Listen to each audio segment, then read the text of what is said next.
এখানে প্রচুর মানুষের ফেলে দেওয়া অব্যবহৃত বস্তু, যা আমরা ভাঙড়ি মালামাল বলি। একদিকে যেমন এগুলো বাছাই করে বিভিন্ন কারখানায় কাঁচামাল হিসাবে ব্যবহৃত হয়, তেমন এগুলো পরিবেশ থেকে বর্জ্য অপসারণ হয়। এছাড়া এই ক্ষুদ্র ব্যবসাকে কেন্দ্র করে প্রচুর গরিব মানুষের কর্মসংস্থান হচ্ছে এবং রিসাইক্লিং করে বিভিন্ন শিল্প কারখানায় নতুন পণ্য উৎপাদন হচ্ছে।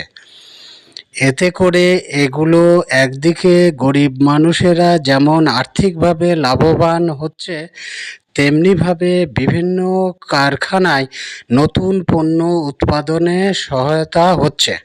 ভাই বোনেরা, ভিডিওটা এখানেই শেষ করছি। দেখেন, আপনারা অনেক কিছু জানতে পারলেন। আসসালামু আলাইকুম, অনেক ধন্যবাদ।